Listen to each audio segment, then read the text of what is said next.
ગાંધીનગર જિલ્લાના તમામ નાગરિકોને જણાવવા માંગુ છું, બેંગોલથી જે અત્યારે સિસ્ટમ સક્રિય થઈ રહી છે એના કારણે ગાંધીનગર જિલ્લામાં આવનારા 3-4 દિવસ સુધી ભારેથી અતિભારે વરસાદ થવાની શક્યતાઓ છે।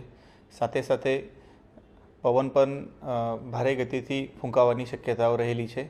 એટલે કોઈ પણ નાગરિક બિનજરૂરી ઘરથી બહાર ના નીકળે અને એ પરિસ્થિતિને સામે જવા માટે જિલ્લા વહીવટીતંત્ર તરફથી આપણે તમામ શાળા, આંગણવાડી તેમજ કોલેજીસને 2 દિવસની રજાઓ જાહેર કરી છે। સાથે સાથે આપણા જે પશુપાલકો છે એમને કહેવા માંગુ છું કે જ્યારે વરસાદનો જોર વધે અને આપણને લાગે કે હવે પાણી ભરાવાની શક્યતાઓ છે તો આવા કેસમાં પશુઓને બાંધીને રાખતા નથી, પશુઓને ખુલ્લા મૂકવામાં આવે જેનાથી એમનો આપણે જીવ બચાવી શકાય। સાથે સાથે જે નદી કાંઠાના વિસ્તાર છે, સાબરમતીનો તટ છે અથવા સંત સરોવર છે, ત્યાં પણ બિનજરૂરી કોઈ ફરવા લોકો ના જવું જોઈએ, કારણ કે એનાથી અકસ્માત થવાની શક્યતાઓ રહેલી છે।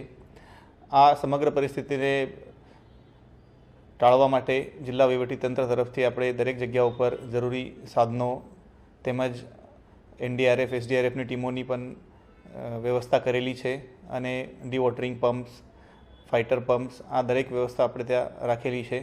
તો તમામને ફરી એક વખત વિનંતી કરું છું કે આવનારા આ 3-4 દિવસમાં બિનજરૂરી હોય તો ઘરથી બહાર નીકળવાનું ટાળવાનું અને કોઈ પણ સંજોગોમાં કંઈ પણ હેલ્પની જરૂરિયાત હોય તો જિલ્લા કંટ્રોલ રૂમ તેમજ તાલુકા કંટ્રોલ રૂમનો સંપર્ક કરવા વિનંતી છે।